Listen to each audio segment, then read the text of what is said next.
Neuromarketingové laboratórium na pôde Fakulty masmediálnej komunikácie UCM v Trnave otvára nové možnosti marketingového výskumu.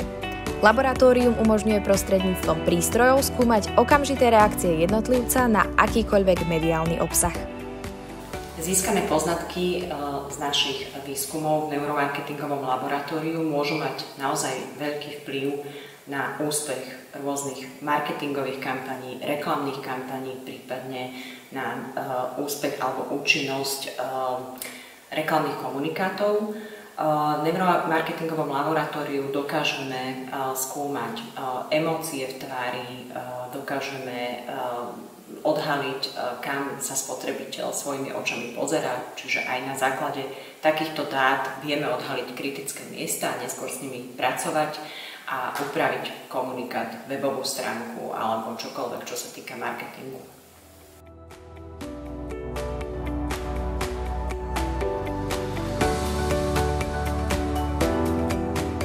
Testovanie v Neurolabe je založené na vyhľadávaní, zaznamenávaní a analyzovaní nevedomých reakcií na marketingové aktivity. To je veľmi dôležité, pretože ľudia často nevedia alebo nechcú vyjadriť svoje skutočné názory alebo emócie.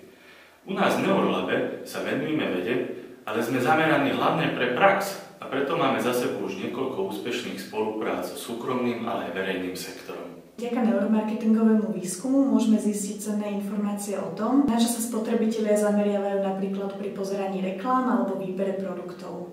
Práve nástroje, ktoré tu v Neurolabe používame, nám umožňujú analyzovať mikrovýrazy tváre či emočné reakcie spotrebiteľov na jednotlivé reklamné materiály, čo je veľmi užitočné napríklad pri hodnotení jednotlivých reklám, webových stránok či napríklad aj pri obalovom dizajne.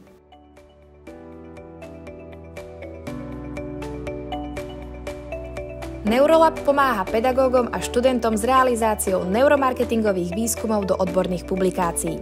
Zároveň je výskum v Neurolabe možné realizovať aj na komerčné účely pre potreby externých subjektov.